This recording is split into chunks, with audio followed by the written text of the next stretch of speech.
welcome. So this morning, as you know, is about conflict, and what we're going to do is we're going to have a little bit of fun with the topic, because it can be a very serious topic.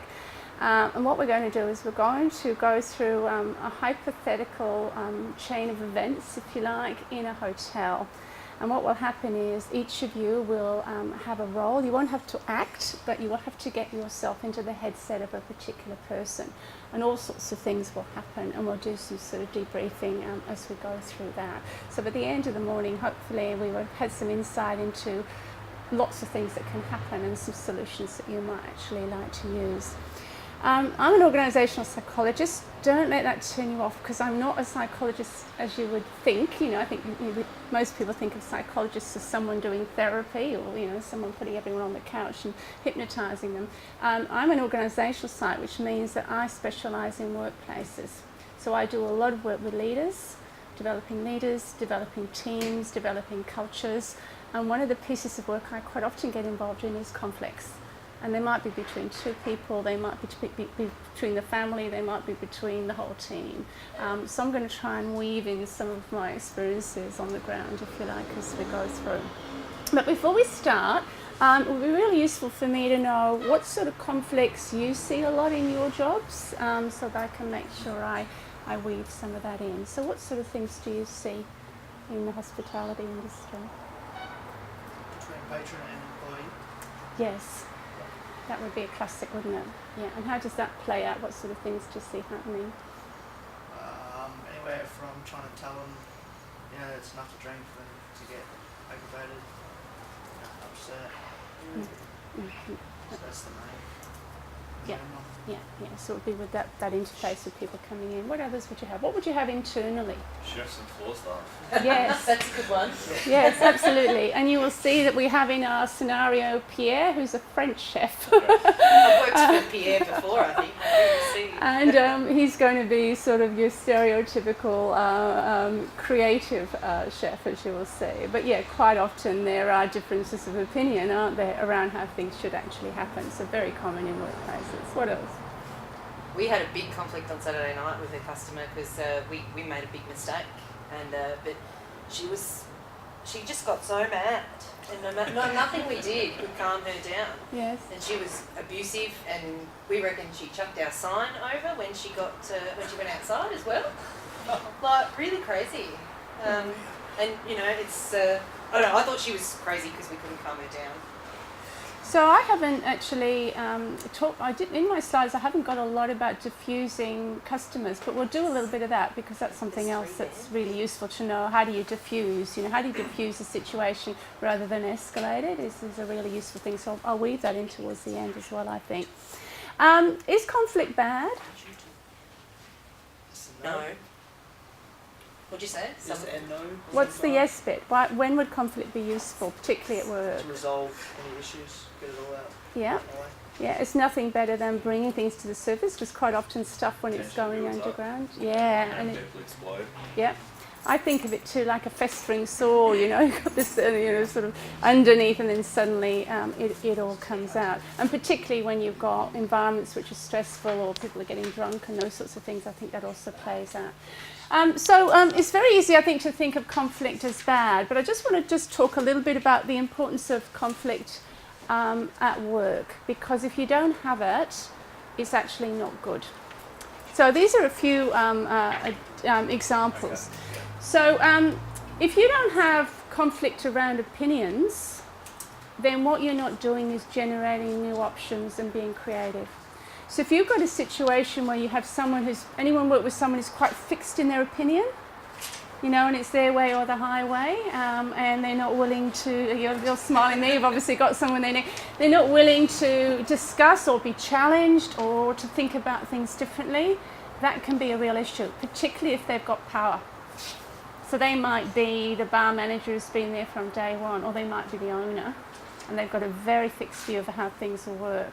And so unless you have that conflict around disagreement, it actually can really stimulate in a big way creativity, or what we commonly call in workplaces continuous improvement, if you like. How do we constantly respond to the environment? And you'll see in our hypothetical we're going to have some of that. The other good thing about conflict is it's a bit like that, what you were saying, brings it to a surface. When it happens, what it does is it gives it a focus. So all of a sudden, everyone's like this, it comes out, and at least it's out, people can focus on it, and they can actually say, well, what are we going to do about it? It energizes, it strengthens relationships. Why do you think conflict strengthens relationships? Because we often think about it, being a destructive thing. I suppose it makes you more honest with the person you got the conflict with. So, yeah. Yeah, absolutely. And it's the same for partnerships in our home life, isn't it? And Yeah. I always laugh when they interview people who've been married for 50 years and they ask them the secret of their success and they say, we've never had an argument. And you think, oh, how boring is that?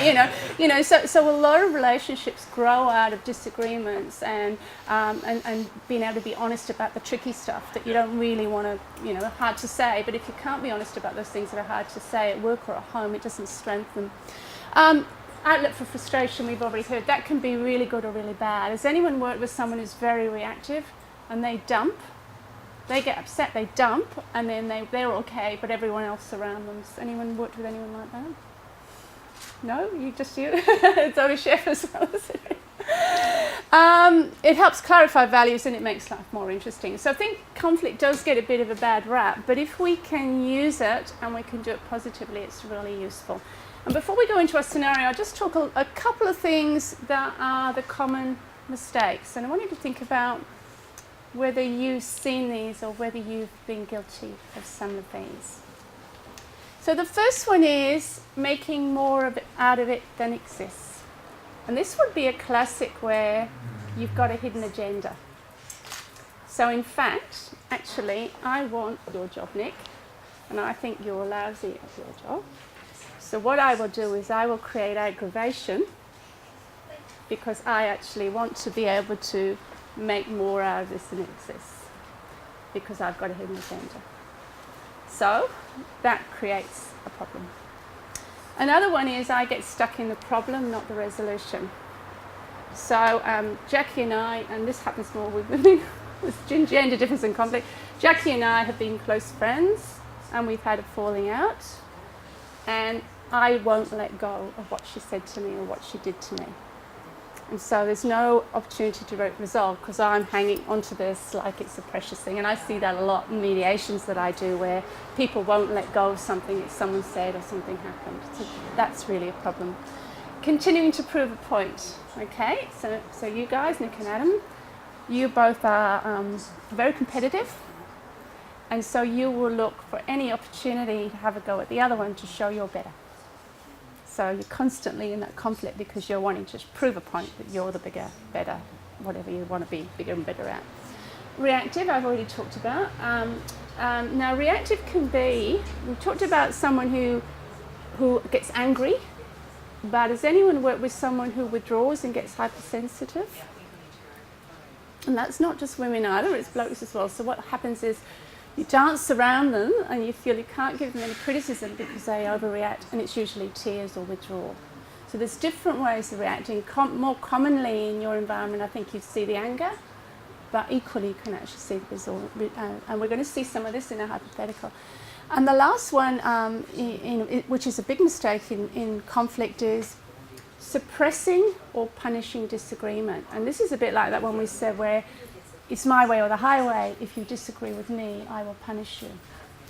And interestingly, that doesn't only happen with people in power. Sometimes it can be people who don't have formal power, but they use ways to punish people if they actually disagree with them. So they're the mistakes. So what we're going to do now is we're going to, as I said, we're going to do this hypothetical. And what I'm going to do is get everyone to have a role. And we've got 6 roles, so 4, 5, 6. So 2 roles will have 2 people playing them, okay? So let me tell you about, this is a scenario. Let me tell you about the scenario and then we'll get into it. So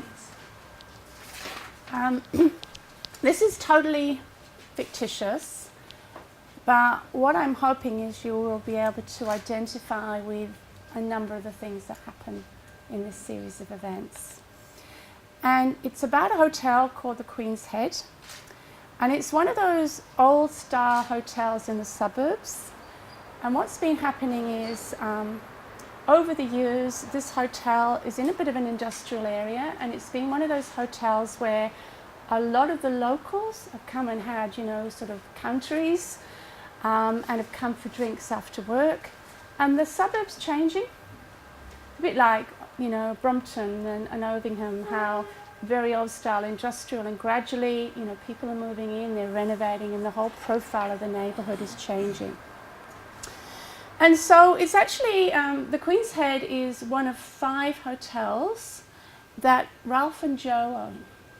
So Ralph and Joe are brothers, and they're School of Hard Knocks, and they've really grown this business, you know, right from grassroots. So they started, you know, sort of with a small little pub, worked really hard, you know, worked long hours, and they built up this chain. But Joe and Ralph are now in their 60s, and they're wanting to sort of pull back a little bit. And Ralph's always been the silent partner, and Joe has run the hotels. And what's happened is Harry, who's Ralph's son, is the succession plan, if you like, to take over the chain. But what they're doing, first of all, is they're going to give Harry his first general manager gig. Okay, and so he's going to be the general manager of the Queen's Head. So what we're going to do is, I reckon that Dwayne, you're going to be Harry.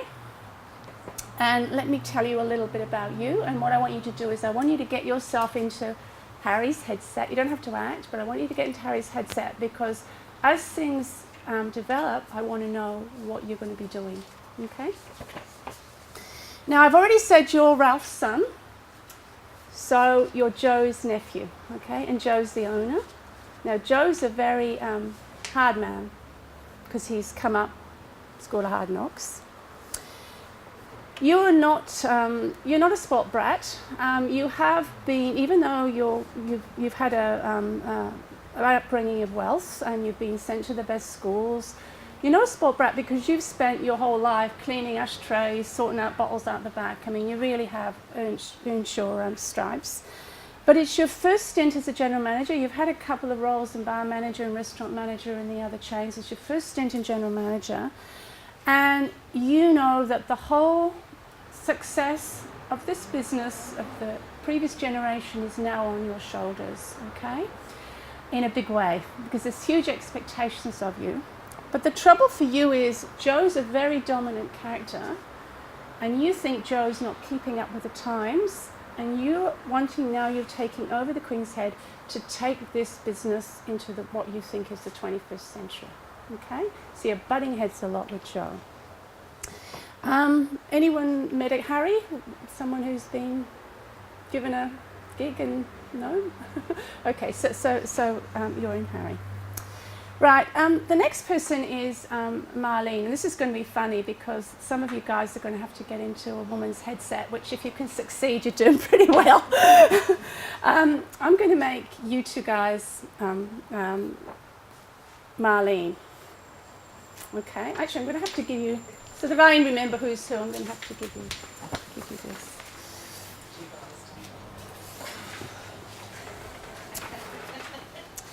Now let me tell you about Marlene.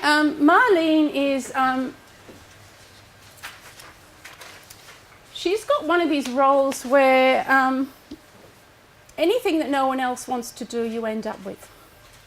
She does the finances, she does the insurance, she does the hiring, she does the firing, she does all those sorts of day-to-day operational type tasks. And you're very, very conscientious, and you're very good with detail, and you're very competent, but you do think that you spend a lot of time picking up everyone else's mess. And you get particularly frustrated with Harry because he just expects you to fix things up. So you feel you're a little bit in his wake. Now there's a bit of a complication because you've actually been dating Harry for 2 years. I can just see it. Joe, the owner, has always warned you, Harry, not to mix business with pleasure. But you think you've proven a point that you can because you seem to have it worked out quite well. So business is business and home is home, and everything seems to be hunky-dory. Okay, so you're Marlene. Now, Jackie, you're going to be the restaurant manager with your name? Ollie. So Ollie and Jackie are Jane, so you're going to have to do the same. You're going to have to get yourself a little bit into this thing. Now, Jane, so Ollie and Jackie, you're the restaurant manager. Now, you're very hardworking and you're very good at your job and very experienced. But what actually has happened is that Harry managed to convince Joe to do a major refurbishment of the hotel. And they spent a lot of money, but there's been a lot of delays because of heritage approval that they didn't know was happening, and there's a bit of asbestos. Now, in this, you've actually managed to keep working really hard. You've had to keep casuals to a minimum because restaurant trade is down, and you've carried a lot of load with no extra pay for the last 12 months. But you're up for it because you're really looking forward to having a revamped hotel. You've got lots of ideas of what you can do with that restaurant, so you're really sort of focused in what you might want to do. Right, we've got Maxine. Okay, so Adrian, you're going to be Maxine. So you're going to be another female role. What have I done with my here?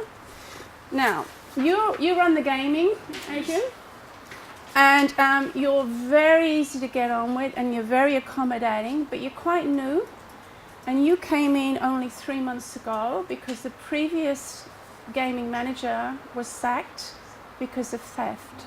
So it was a very nasty scenario where Harry had to do that. You're very much a quiet achiever. You stay out of the politics. Particularly, you struggle with Harry and Marlene being partners. You stay out of the politics. You get on with your job, and you do a damn good job. You keep a tight ship. Jack. Now, your name is Brad. Brad. So Brad is Jack, and Jack's the bar manager. So he's over here.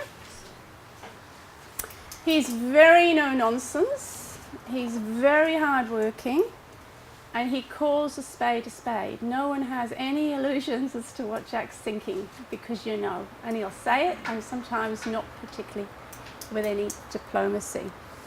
He's well respected, but he actually has a very close relationship with Joe. And Joe almost uses you, Jack, to find out what's going on.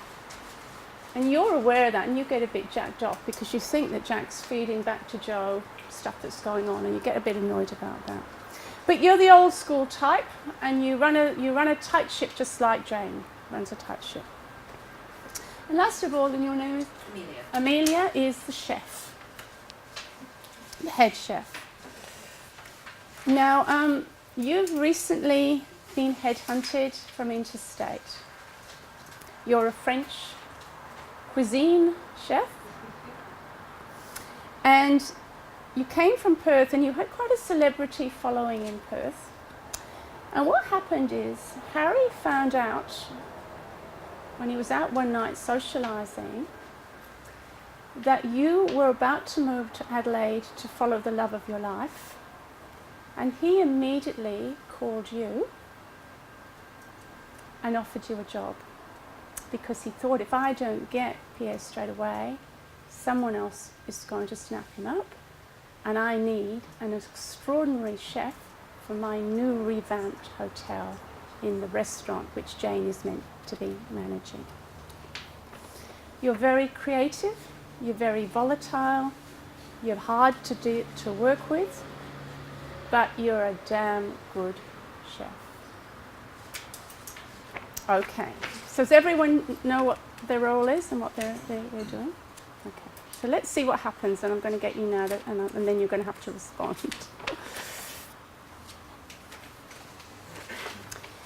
Now, Harry, when you were made the general manager 4 years ago, as I just mentioned, you've been nagging and finally convinced Joe to renovate this hotel. It's been a lot of money, it's been a long process, and Joe only really agreed because he knew the hotel needed a bit of a revamp. Now, as I said, it's been 12 months, and what's happened is a lot of the regulars have gone because they don't want focaccias and cocktails. They want the pub to be the pub where they went for lunch and had a country, and where they went afterwards and had a bit of a beer. So they've already recognised that this is not where they want to be, and a lot of the regulars, which gave you some of your core profits, are already drinking down the road. What's more, that's meant that profits are down and expenses are up big time because of the redevelopment.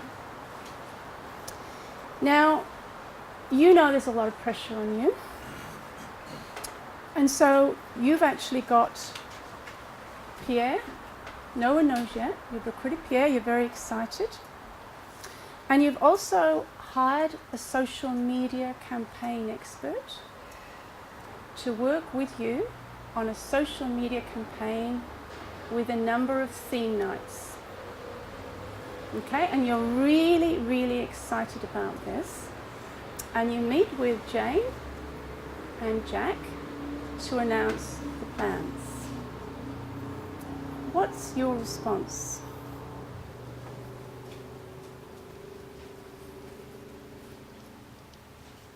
Jack?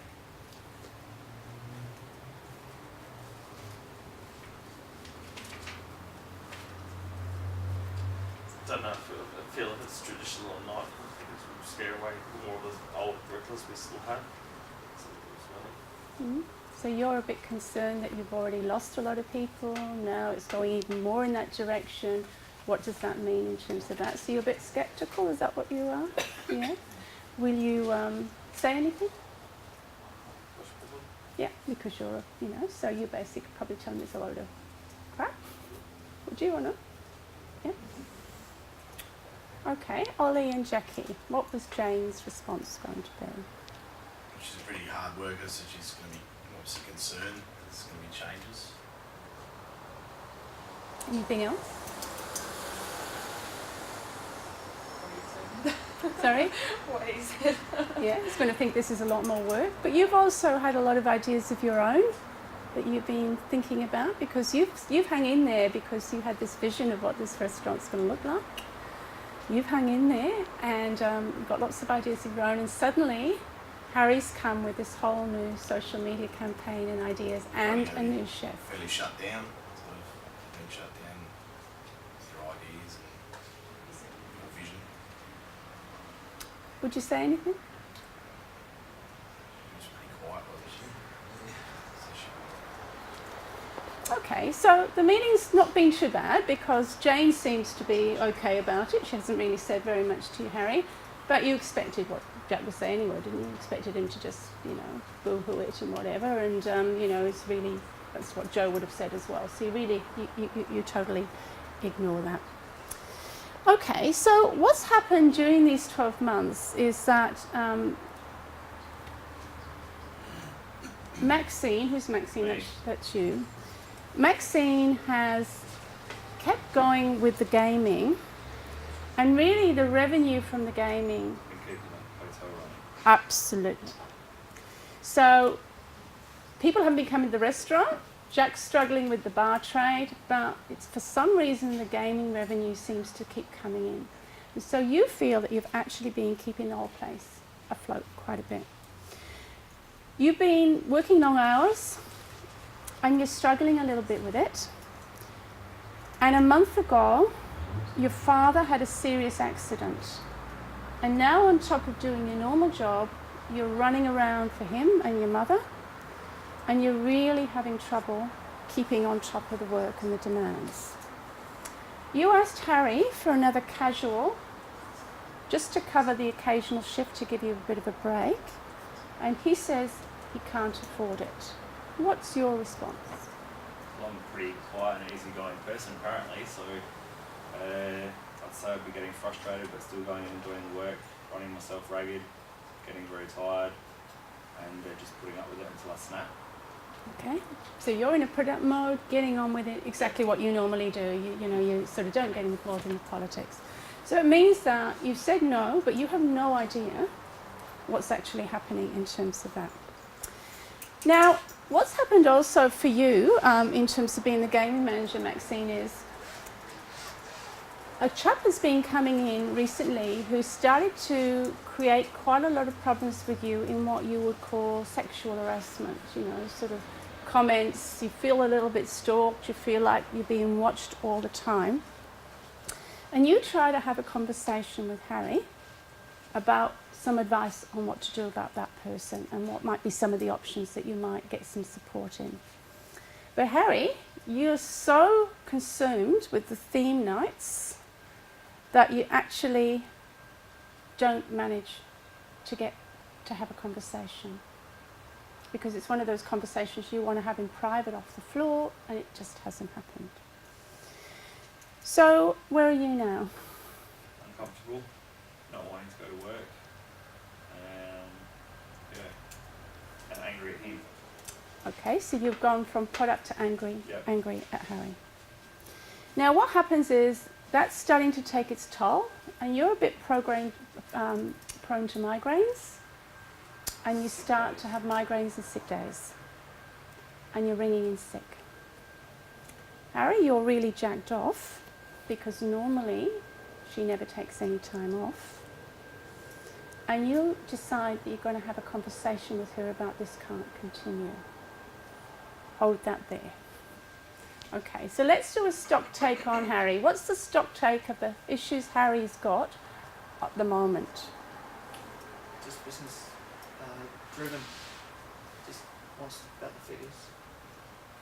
Employees' feelings, issues, not a concern. Just wants to see it, the pub thrive and move forward as soon as possible. Won't do anything to see that next step. Okay, so you're really driven on where you're going and what you want to do. Let's do a quick check-in on how much people are motivated and with Harry at the moment. Jane, how much are you motivated and with Harry at the moment? Not a lot. There's obviously a lot of changes coming up. So put in the hard work and things are changing, so I'll be overly happy. Not very motivated then. Okay, Marlene, how motivated are you?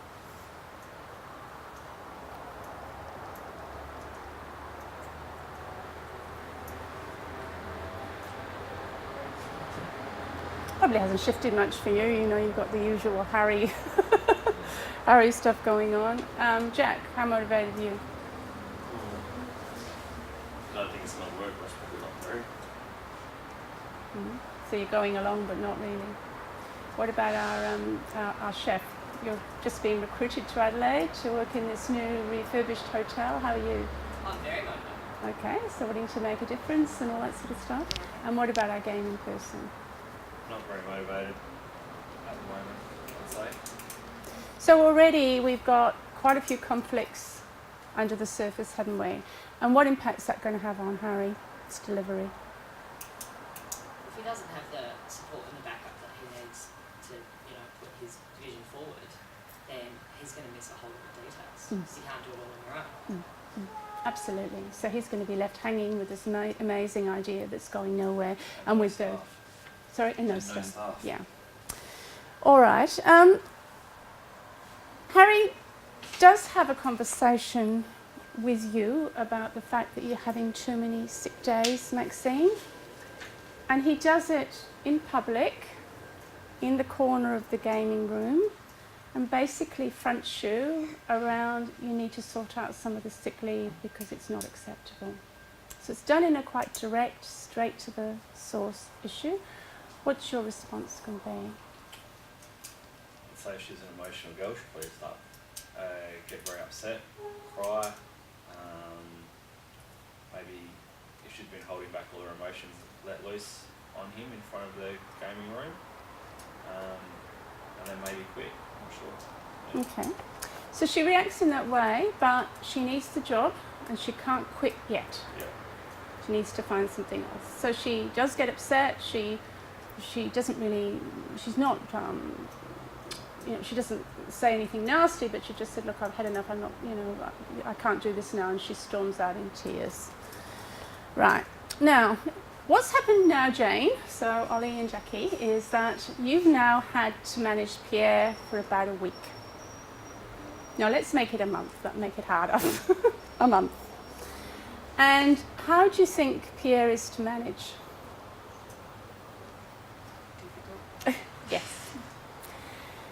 And what's already happened is there seems to have been a huge spike in the catering supply bill and quite a lot of wastage. And what seems to be apparent to you is Pierre's doing a lot of experimenting. But Harry's already, and Marlene in particular, has been on to you around the costs of the food. You're also finding that as the head chef, already the other staff are struggling and they had enough. And you've already got some people threatening to walk out because he's too damn hard and too temperamental to work with. How is it for you though, Pierre? How are you enjoying it? Oh, look, I've got a job to do, you know. I was brought here as an artist, and I've clearly already created some rather excellent stuff interstate. So if they don't get it, then that's their problem. It's not my problem. I've got a job to do. They can sort themselves out. Okay. I'm not here to change my attitude. Fine. Now, unfortunately, Jane has tried to have the conversation with Pierre about the food and got that response. Pierre storms out and goes and sits at the bar just to calm down. Now, Jack, you've noticed on the social media, you're not really a Facebook type person, but you've logged in just to have a bit of a look at this new Facebook page that your social media guy has been setting up. And what you see is there's quite a lot of criticism already about the food, particularly about, you know, all decoration and no quantity. And you make in your usual way a snide, direct comment about the food. How will you react? I'm taking that from a bar manager.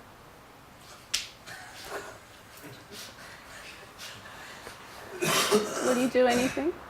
Well, I'll probably go straight to him and tell him that I'm not putting up with that. And if they expect me to do the job that I need to do, I'm not taking that. Who's he? It's a bar manager. Okay. Chef. So let's do that. So Harry, you now have. You're aware. Marlene has been in your ear about the cost of the supplies going up. You handballed it to Jane to have a conversation with Pierre. They tried to have the conversation with Pierre, and you saw what happened. Now there's been an interaction with Jack, and Pierre arrives at your door saying, sort this out. You brought me over here. I'm a celebrity chef. You brought me over here to create something here, and all of these people are bullying me and getting in my way. What are you going to do, Harry? Well, first of all, I'm going to be on the chef's side. I'm like, deal with it. Everyone's going to do their job. Look, it's small stepping stones to where we need to get to. It's going to get rough before it gets better. So we brought the chef in to do his job, and obviously he's a great chef, or we wouldn't have got him. So everybody else just needs to, take a step back and, let things take its course. Like I said, things will get worse before it gets better. But it will work itself out. Are you doing that at a meeting? Are you doing it one-on-one? How are you delivering that message? If it's up to me, it'd be a meeting. But with him, it sounds like he's not much of a group spokesman. So I'd probably relay it on to Marlene and get her to do it for me. Okay. Because that's what he sounds like. That's what what kind of GM he is, not a upfront meeting kind of person. Like a handball. Yeah, Okay. it sounds like a Handball. handball. So you handball that to Marlene, but what's happened is that you and Marlene had a big argument. If she moved out. Because if she moved out, then yeah. You never actually lived together, but you've been having a sort of a fairly close, you've got a fairly close partnership over the last couple of years, and you actually still hope you've kept your separate places where you live. But you've had this big argument, and basically you haven't spoken since, and it's on the rocks.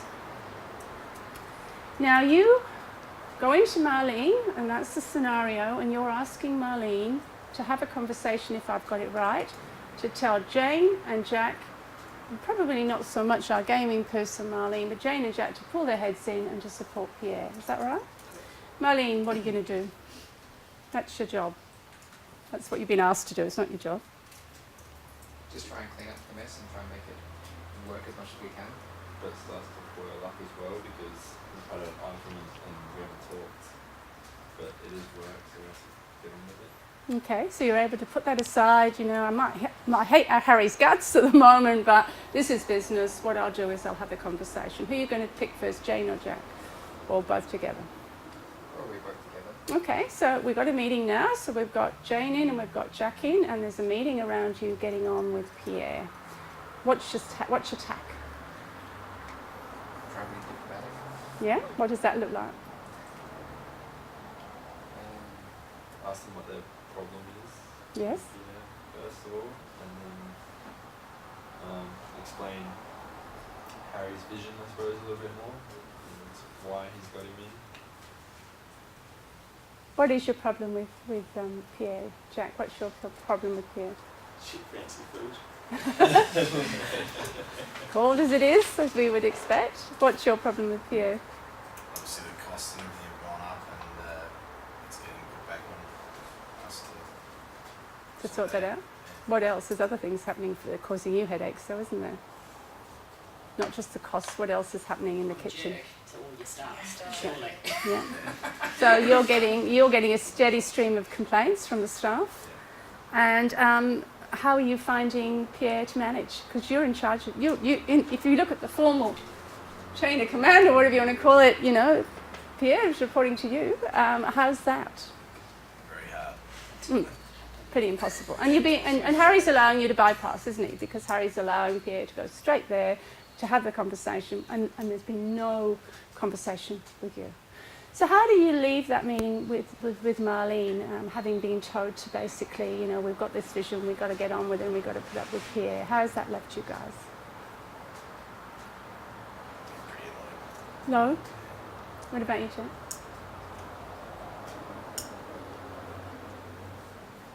Much annoyed. Annoyed? Would you go to Joe? Much Okay. What would you say to Joe?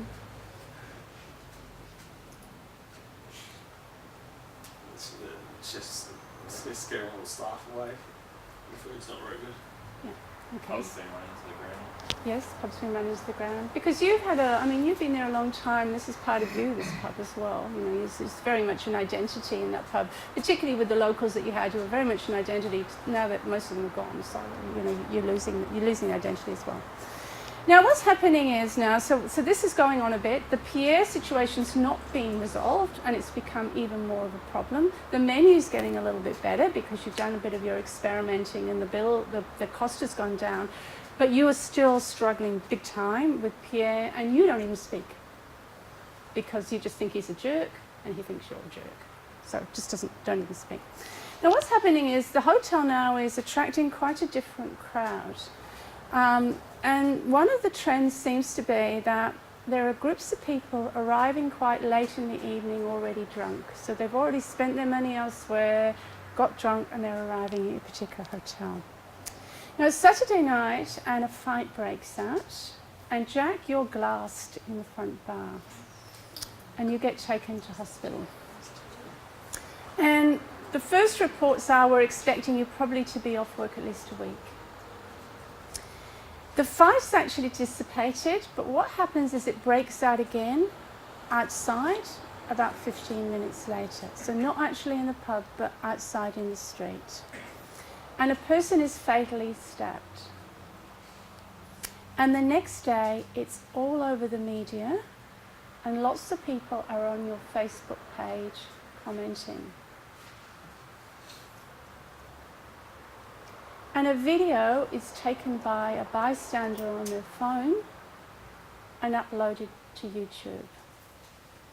And very clearly in the background, you can see the Queen's Head Hotel. So this is a disaster in terms of public relations campaigns. Now, this YouTube link is put on Facebook, but what's happened for you, Marlene, is that in the no one else wants to do it situation that often happens, you've been in charge of monitoring the social media, and you totally miss the fact this YouTube's been uploaded, and you're in big trouble for not alerting and getting something done, because we're in major damage control now around the situation. But how are you feeling anyway about the social media being dumped on you? Frustrated. Because it's one more thing to get to fix. I'll get after that. And that's one reason why you haven't bothered too much is, you know, you see this as peripheral and you've got the finances to do and you've got to do all the pay and, you know, why should you have to do all this other crap, and particularly because Harry's not your favourite person at the moment. Joe arrives and there's an emergency meeting. And Jack, you arrive with a big bandage on. You're not officially at work, but you're called in. Joe asks you if you can come in for this immediate meeting. So what I want to do now is I want to do a temperature check on what's causing you conflict at this particular time while you sit in that meeting. And so how we might do this is might just do a quick two small groups. So I'll get you guys in the front to form a group and you guys in the back to form a group. What do you think are the conflicts that are happening at that point in time, and what are the sources of those conflicts? So we can come up with a list of what are the things that are happening and what are the sources of those conflicts, because what we'll find is that the sources are quite different. All right, so just give you 10 minutes. So what are the conflicts while you're sitting in that meeting? What are the things that are happening, and what is the source of those?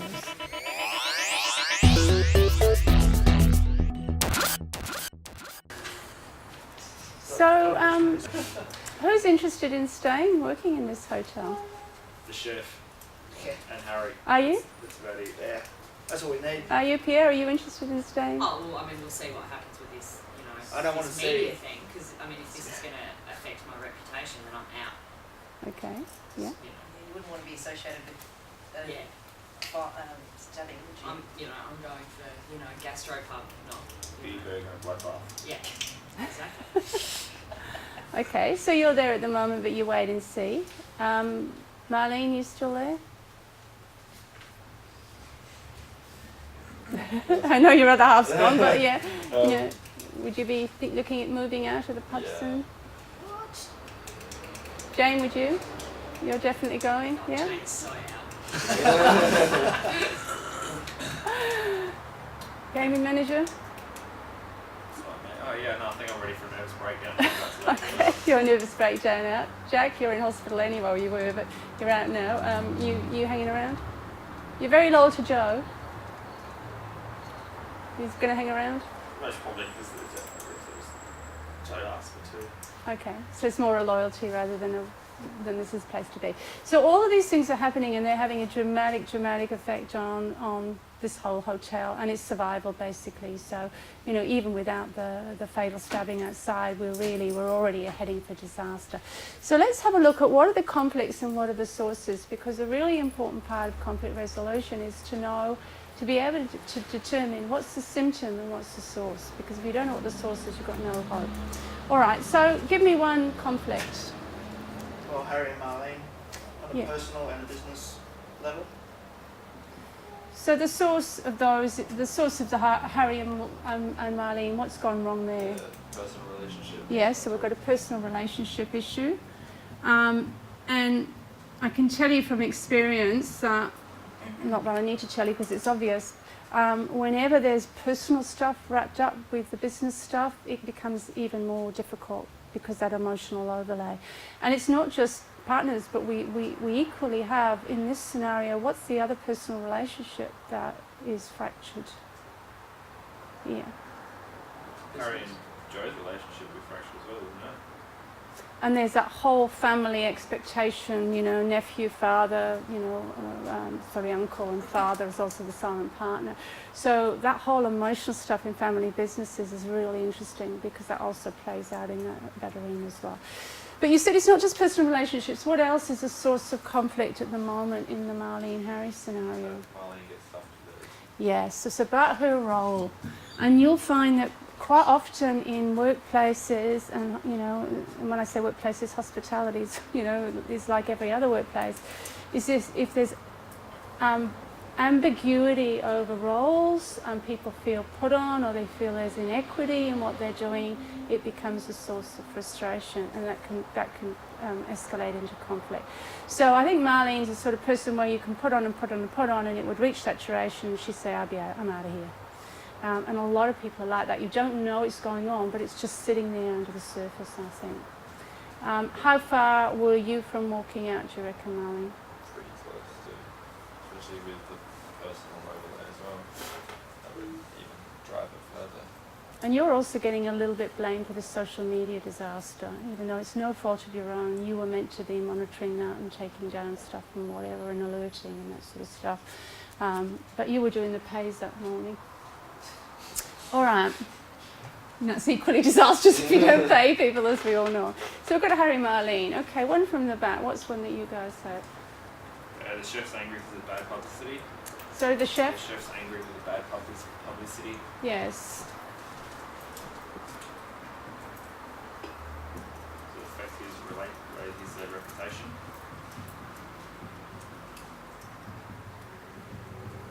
And that anger is probably not with anyone in particular, it's with everyone. Yeah. Okay, another one from the front. Harry and the bar manager. Yes. So we've got Harry and Jack. And what's the source of that one? After the glass thing, Harry probably thinks Jack's not running the bar properly. Mm-hmm. So it's about competence, probably. And Jack's not happy towards Harry with the, I guess, how he's modelising the pub. Mm-hmm. Different clientele coming in, never had a stabbing until Friday night. And there's another element of the. Days since last stabbing. So there's a struggle about direction. There's a clash around perceived competency, but there's something else happening with the Jack Harry one as well. What's that? Is that Jack still goes to Joe over Harry? Doesn't believe in Harry's authority. And as we know with leadership, it's very hard to assert your leadership if it's being undermined, and it's being and your leadership's been undermined because Pierre's going straight to Harry, but equally, I'm sure that you would feel that your leadership's been undermined because there's a beeline between you and Joe happening. Right, what else? Another one from the front. But there's going to be a conflict between Joe and Harry. And that's about what? Well, he's outlaid all this money for no return, and the place is going broke. We grew these 5 hotels on the basis of grassroots, hard work, Honest. traditional, honest business. You've got these far-faluting social media campaigns, and now look, some fancy blinking French chef who doesn't, you get two cents worth of food on a $50 plate, and you can imagine the conversation that might be happening there. But it's about profit, it's about direction, it's actually about sustainability, because also in here, remember this lad is the succession plan for the whole family, so that's the weight of that's on your business. So there's a lot of emotional crap that would be happening in there as well, I think. Right, what else have we got? It wouldn't be, was it Ralph and Joe? Because Harry's the son of Ralph. So Ralph's obviously on Harry's side. He's not actually. Oh, he's not? No, he's a silent partner, and they're very much of the same mentality. But Ralph stayed out of it because he felt it's a bit hard for the son, but the uncle might be okay. But there would certainly be a Ralph Joe. Well, I think this is a Ralph Joe Harry dynamic that would be playing out. Absolutely. Harry and Jane, yes. And what's the source of that one? Pierre. Pierre. But there's something else beyond Pierre. No communication. Yeah, there was no consultation about this whole social media thing and these new theme nights, and you were just basically Jack and Jane left to dump with sorting it out. No consultation around that. This is what we're doing. Big picture, get on with it. And by the way, we also have a new chef going on We here. didn't take any of her ideas. Beg your pardon? You didn't take any of her ideas that she had. No, I mean, didn't even ask. Okay. So it's about direction as well as peer, I think, and consultation. And coming from a chef's point of view, Pierre wouldn't be very happy with their theme nights because chefs don't like theme nights. No, it's not gourmet enough. Yeah. And we've got Pierre and the rest of the kitchen staff. And what's that about? What's the source of? Pardon? So he's arrogant, doesn't Yeah. listen. So it's about personal Management style. style. Yeah, management style. We've got any others? We're doing all right in that small little scenario. Is there any others? Harry and Maxine. Yes. And what's the source of that? He's getting every her taking time. But for her, what's the source of that? It's not listening and hasn't helped her, doesn't feel safe at work. No support and sick leave. For her, it would be, someone needs to get glass in the face before we acknowledge staff safety and welfare, where she's already been in a position where she's like, I'm really uncomfortable with what's happening for me, and just deal with it. Good point, yeah. So health and safety. And that quite often is the case, isn't it? I think generally that, there are some people who their behaviour is so bad, you could probably call them a poison. And if it was a poison, you close the kitchen down and you say it's like health and safety hazard. But you can have a person in there causing enormous emotional distress and they're kept in there. And the sexual harassment example wouldn't be much different where, get on with it, suck it up, princess, versus, okay, glassing in the face, physical, obvious, immediately dealt with, and probably all sorts of different security will be put into place immediately, and some care for Jack, obviously. Whereas for the scenario which Adrian was playing, okay, suck it up. So quite different. All right, so we've got lots of things going on, and I think the important thing we're trying to get over really about this is in a work scenario, and you've also got the interface with the patron-employee interface, as you actually said, in terms of your customers, and you've got conflict there, and we'll talk about that shortly. But there are lots and lots of things that are sources of conflict in the workplace. So what do we got? Let's see how many of these are common ones. Let's see how many of these we had playing out. So did we have an example of a role change or an ambiguity in role? So Jane, Pierre can just overshoot her, so that reporting structure's a fallacy. Yes, absolutely. What else did we have that was a role change or a... Marlene's whole job. Yes. Harry was just left in there as well. Yes, yeah. And so I think people in a workplace, they want equity, they want fairness, and so, what is my role and what am I responsible and what am I accountable for? So this is one where you were hung, really, because things were dumped on you, one of them went wrong, and suddenly your whole performance is under scrutiny because there wasn't clarity around doing that. And part of the problem is you, because you set this thing up without thinking about how do I integrate that into the existing roles and operationalise that in some way so it's sustainable. Because we all know these social media campaigns, they're all great ideas, but if they're not sort of maintained and monitored, etc., they can be quite a disaster. What example did we have of different performance expectations?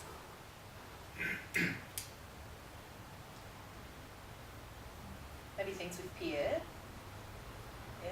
Absolutely. I mean, you had a very different employment contract in your mind to what the others would have seen, that be. You basically saw that your performance expectation was free rein to create. Who else is in a performance expectation problem here? Harry, yes. Very different views on that. Interpersonal style. Where's our interpersonal style played out here? That's cause of conflict. Yeah.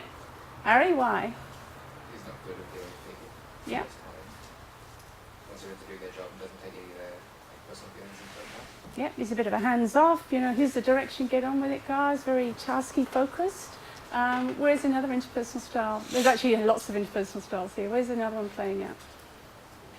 Yeah, he's the obvious one, volatile, put up with him because he's good. That's a very common thing that happens. We'll put up with you because you're good or you're related to the general manager, whatever, and everyone else has the fallout. What about yours? What was one for you which is actually about interpersonal style that's causing you problems? Me. In your gaming, in your Maxine role. stalking and that sort of stuff, or No. Your me and response to Harry's- that? Oh, me talking to Harry and not getting anything from No? it. Harry's the way he talked to her about it in the gaming room. Like, Yeah, that's totally an appropriate way of dealing with it. But it's your put up and get on with it. yeah. So people with a put up with it, get on with it style who don't actually, they're equally a problem because they're not asserting and trying to get the conflict resolved from their point of view. So, and quite often you might not be aware that it's even going on until it comes to and Marlene, you're a bit the same, getting on with it quietly, whatever, seething underneath, and then it's like the straw that broke the camel's back. And so for you, you've probably been overlooked for quite a while, you bring in the major revenue and no acknowledgement or value into that, you're just carrying on, and then when you want help, not happening. Yeah, so you haven't been able to very good at asserting what you need either. Okay, so feeling undervalued, treated unfairly, that would definitely be you, that would definitely be you as well. What about you, Jane? Are you feeling unfairly treated at the moment? Yeah. Status inequity, okay, well, who's got the biggest status at the moment in this place? Yeah. Yeah, so his status has meant that everyone else is secondary, and also for you in the gaming room. Conflicting agendas and needs, lots of that going on. Unresolved history. Is there anything here which is a historical thing that's been unresolved that comes out? probably our relationship. How are you going? You didn't quite fancy each other there. And what's an example of where a home situation has impacted on the work and caused a conflict? And Yeah, and me. why you? Because the parents and that sort of stuff, all the emotional baggage from that, bringing that to work with me as well. Absolutely. So quite often the conflict isn't about work, it's about a home scenario. Okay. So how many of you would have had examples of those in your work? All I hope. Jackie? Yeah, probably. All right. So what we're going to do is talk a little bit about strategies, and then we might talk a little bit about how to have some of those conversations. Okay. Any comments or questions before we leave the scenario a little bit? Okay. So the number one rule is when things are looking like they're going wrong is to get in early. So thinking about the scenario, what are some examples where we should have got in early and got some resolution quickly? Game. Yeah. Sorry? You go first, Oh, Sophie. yeah, my relationship with Harry, and that, well, not my relationship, but me talking about what's going on in my personal life with Harry and sort of getting the extra help that I needed when I asked for it. And whose responsibility for that? Who had responsibility for that, do you think? Probably me to bring it up earlier instead of letting it all get on top of me and then going to Harry after I, thought I could deal with it, but realised I needed help. Yeah. And, you've been struggling for quite a while and getting on with it. You've been working long hours, you did sort of alert him you needed a casual, but you let that go and he said no. So part of the responsibility for that in terms of getting in early was definitely you saying, look, Harry, I know you're busy, this, we need to have this conversation, I want to, cement it in, and saying, look, this is what's happening for me at the moment, what can you do to put in place, support in place for me. And reinforcing, the value add you have, because he's not really acknowledged. You're carrying this place at the moment, or you have been for the last 12 months. What would be another example of where getting in early was really crucial in this scenario? I just feel like I've been a restaurant manager a lot, and I feel like Jane just sat there and let everything happen. Like Jane should have said something much earlier. Sorry, Jane, but I feel like does she just keep putting up with stuff? Like, when are you going to turn around and say this needs to? I don't know. We need to communicate more. And Harry didn't involve you in the plans, but again, But she didn't say no. involve me. You know, Yes. she Oh, just I've sat got some there. ideas. Yeah, say it, Are we doing you know. this? Oh, because I had some ideas. Obviously, Harry's not going to ask Or anyone. have them already put together. Like, Yeah. why wouldn't you propose those ideas? Ian? Exactly. Absolutely. Yeah. So they would be proposing, they would be talking, they would be initiating conversations with Harry around some of the things, you know, these are things we're going. So they would have been, they've had 12 months this renovation's been going on. They've been flat out, I know, but again, initiating some of that. So that sense of not being consulted and put on, which is very much the way they were, would have been solved. What else was another really key important thing about a really early intervention that should have happened? Harry and Marlene. Wasn't The personal relationship, sure we got that out of the way before bringing it to work. Yeah, actually, you're right there. So what's happened in that personal relationship is there's been an argument. Marlene's walked out and they haven't had a conversation. That could go on for how long? Yes. They're stubborn enough. If they're stubborn enough, go on forever. And so whose responsibility might that have been to initiate I know we're not getting on at home, but we need to have a conversation about how we're going to manage our work situation. Whose responsibility would that have been? Both of them.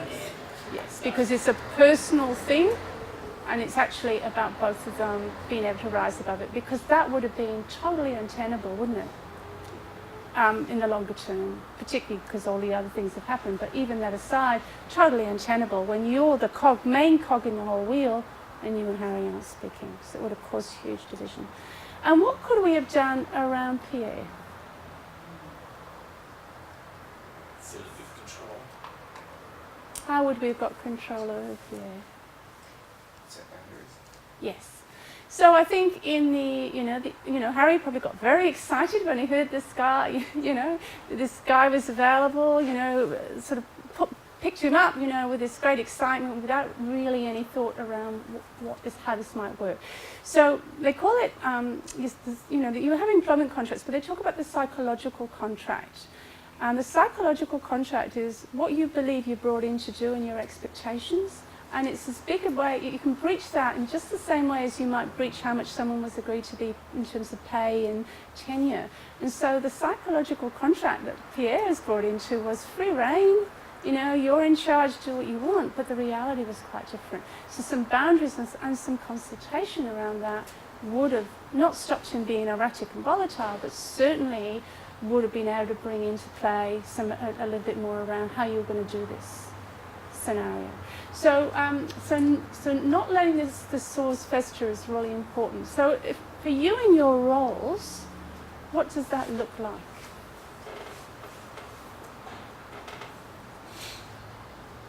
If you're not letting this, out of the hypothetical now into your headset, what does it look like if you're not letting the sores fester in your job?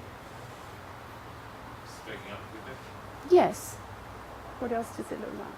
If you see someone getting frustrated about something, try and bring it up with them, or that's something that's really... Absolutely. So as soon as you see the early warning signs, you're having some conversations, and we'll talk about how you have this conversation shortly. It's just about speaking up. It's about getting onto the issues earlier, and this is why. And this is called the conflict escalation situation, and this is in your notes. But this is what happens with conflict. It starts off just a bit of discomfort and things don't seem right, and if you don't deal with it, it changes into incidents. So let's imagine that. Let's imagine then that Adrian and I've just been employed to work with Adrian. And already it's sort of a little bit uncomfortable, and neither of us can label it, but it's not quite right. Then what happens is all of a sudden we're a bit sharp with each other. So I'm a bit dismissive of you. Nothing's done.